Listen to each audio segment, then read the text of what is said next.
पूरे भारतवर्ष के आराध्य दैवत है भगवान श्री कृष्ण जी। और श्री कृष्ण जी के एक अवतार महाराष्ट्र के पंढरपुर में विराजमान है, जिन्हें हम भगवान विठल जी कहते हैं या फिर प्यार से पांडुरंग भी कहते हैं। इसी पंढरपुर में भगवान विठल जी संत जनाबाई जी के घर में प्रकट हुए थे और वो रोजमर्रा के कामों में संत जनाबाई की सहायता किया करते थे। संत जनाबाई जहाँ पर खाना बनाया करती थी, वो चूल्हा, ऐसी बहुत सारी चीजें पंढरपुर में आपको देखने को मिलती है। पिछले 5000 वर्षों से भगवान विठल जी ईंट के ऊपर खड़े होते हुए अपने आने वाले भक्तों को दर्शन देते हैं। तो चलिए पंढरपुर की यात्रा पर चलते हैं और मंदिर में दर्शन हो जाने के बाद आप पंढरपुर में और भी कौन से दर्शनीय और पर्यटक स्थलों पर घूमने के लिए जा सकते हैं और पंढरपुर में आपकी रहने की सुविधा कहाँ पर हो सकती है। इस यात्रा में मैं आपको संपूर्ण जानकारी देने वाला हूँ, तो इस वीडियो को पूरा जरूर देखना।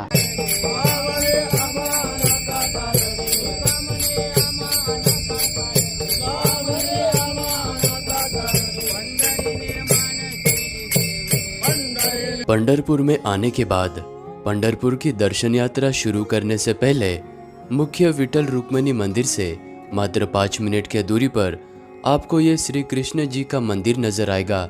इसी मंदिर में सर्वप्रथम दर्शन करने के बाद पंढरपुर की दर्शन यात्रा शुरू की जाती है।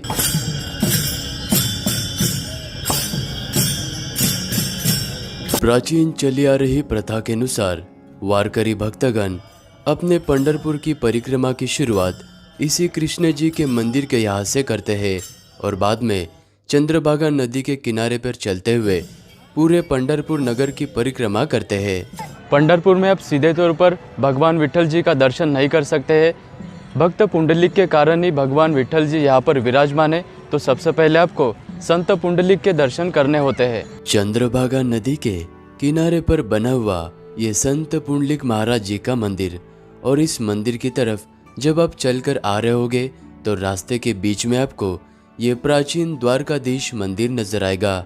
इस मंदिर को ग्वालियर के महाराजा दौलतराव शिंदे जी के पत्नी के द्वारा 1250 में बनवाया गया था और इस मंदिर को शिंदे सरकार वाड़ा के नाम से भी जाना जाता है। पंढरपुर के प्राचीन चलियारी प्रथा के अनुसार सर्वप्रथम आपको चंद्रभागा नदी के इस पवित्र जल में स्नान करना होता है और नदी में स्नान करने के बाद ही चंद्रभागा नदी के तट पर बने इस भक्त पुंडलिक के मंदिर में दर्शन करने होते हैं और इसके बाद ही आप मुख्य मंदिर में भगवान विठल और रुक्मिणी जी का दर्शन कर सकते हैं। ये जो चंद्रभागा नदी है, ये असल में भीमा नदी है और भीमा नदी का उगम स्थान भीमाशंकर के पहाड़ों से होता है और भीमा नदी वहाँ से पंढरपुर तक आते आते पंढरपुर में इसका जो आकार है वो आधे चंद्रमा का तरह हो जाता है, इसलिए भक्तगण इस नदी को चंद्रभागा नदी कहते हैं। स्कंद पुराण में वर्णन के अनुसार आज से 5101 वर्ष पूर्व भगवान विठल जी के बहुत ही बड़े भक्त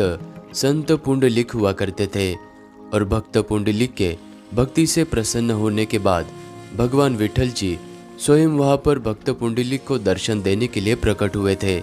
लेकिन संत पुंडलिक अपने माता पिता के सेवा में लीन होने के कारण उन्होंने ईंट का टुकड़ा सरकाते हुए भगवान विठल जी को कुछ देर प्रतीक्षा करने को कहा था। आज भी भगवान विठल जी उसी ईंट पर खड़े होते हुए भक्तों को दर्शन देते हैं और भगवान विठल जी की वह मूर्ति स्वयंभू है। तो चलिए दर्शन करने मुख्य मंदिर में चलते हैं। चंद्रभागा नदी से मात्र 5 मिनट के दूरी पर यह भगवान विठल जी का मुख्य मंदिर स्थित है और मंदिर के ठीक सामने आपको यह संत चोखा मेड़ा महाराज जी की समाधि नजर आएगी। यहाँ पर दर्शन करने के बाद आपको इस वाले नामदेव पायरी में दर्शन करने होते हैं, क्योंकि इसी जगह पर भगवान विठल जी के चरणों में हमेशा रहने के लिए संत नामदेव जी ने इसी जगह पर समाधि ली थी और संत नामदेव जी की बहन संत जनाबाई ने भी भगवान विठल जी के चरणों में अपने प्राण अर्पण करते हुए उन्होंने भी इसी जगह पर समाधि ली थी। और इसी मंदिर के मुख्य गर्भगृह में शिवलिंग के आकार का मुकुट पहने हुए और अपने हाथों को कमर पर रखे हुए खड़े मुद्रा में भगवान विठल जी भक्तों को दर्शन देते हैं।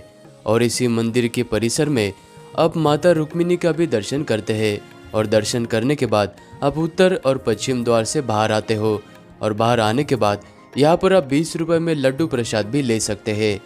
पंढरपुर के विट्ठल मंदिर से अभी हम 2 किलोमीटर के दूरी पर स्थित इस विष्णुपद मंदिर के पास में आ चुके हैं, जो कि गोपालपुर गांव के पास में यह मंदिर बना हुआ है। चंद्रभागा नदी के बीच में बना हुआ यह विष्णुपद मंदिर वही जगह है। माना जाता है कि इसी जगह पर भगवान विष्णु जी ने गजासुर नामक राक्षस का इसी जगह पर वध किया था। मंदिर के भीतर आज भी हमें भगवान विष्णु जी के चरणों के निशान देखने को मिलते हैं। विष्णुपाद मंदिर के बिल्कुल पास में भगवान विट्ठल जी के परम भक्त ये संत जनाबाई का मंदिर यहाँ पर स्थित है। इसी जगह पर संत जनाबाई को गांव वालों ने गहने चोरी के आरोप में सूली पर लटकाने का आदेश दिया था और एक बड़े से खंबे पर उनको रस्सियों से बांध कर रखा गया था। और अपने भक्त को संकट में देखने के बाद स्वयं भगवान विट्ठल जी संत जनाबाई की सहायता करने के लिए इस जगह पर प्रकट हुए थे। और देखते ही देखते संत जनाबाई को जिन रस्सियों से बांधकर रखा गया था वो रस्सियां पानी की तरह पिघल गई थी।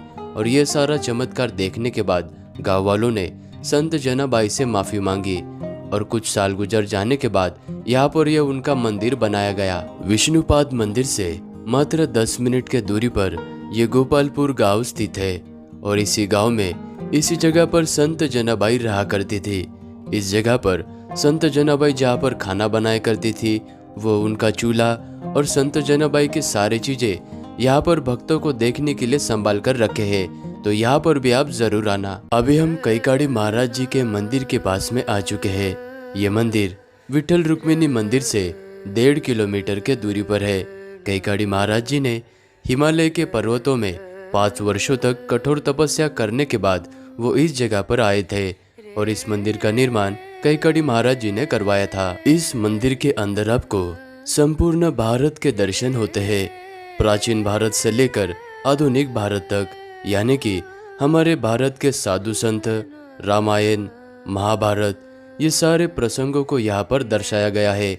और इस मंदिर को इस तरह से बनाया गया है, इस मंदिर में प्रवेश करने के बाद जैसे आप चक्रों में घूमते हो और इस मंदिर की प्रदक्षिणा करते हुए सभी झांकियों को देखते हुए आप 1 घंटे में मंदिर घूमकर बाहर आते हो। और यहीं पर कैकाड़ी महाराज जी की समाधि है।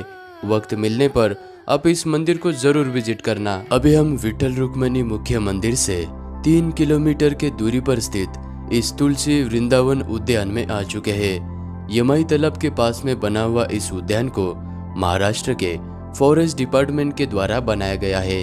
यहाँ का मुख्य आकर्षण ये 25 फीट ऊंची भगवान विट्ठल जी की प्रतिमा है। इस जगह पर 15 रुपए का एंट्री टिकट लिया जाता है और यहाँ पर आप शाम के 5 बजे के बाद आना। और यहाँ पर आपको संत कुटी, भारत और पूरे महाराष्ट्र भर के साधु संतों का चित्र देखने को मिलता है। साथ ही में यहाँ पर ये खूबसूरत फाउंटेन्स है और तुलसी के बाग भी यहाँ पर बनी हुई है। वक्त मिलने पर आप इस जगह को भी जरूर विजिट करना।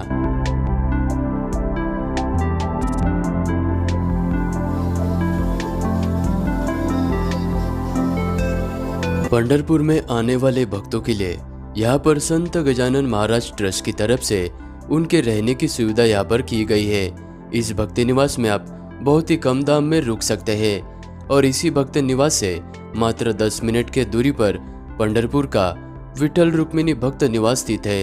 ये भक्ति निवास 5 स्टार के तरह है। इस भक्ति निवास में आपको 5 बेड वाला रूम 1500 में मिल जाता है और इसी भक्ति निवास में रेस्टोरेंट भी बना हुआ है। और इस भक्ति निवास के रूम के रेट्स आपको स्क्रीन पर नजर आ रहे होंगे, आप स्क्रीनशॉट लेकर रख सकते हैं। पंढरपुर के इस यात्रा को हम यहीं पर समाप्त करते हैं। अगर मेरी वीडियो आपको अच्छी लगी तो वीडियो को लाइक करना, चैनल को सब्सक्राइब करना। मिलते हैं आप सभी को किसी और यात्रा में।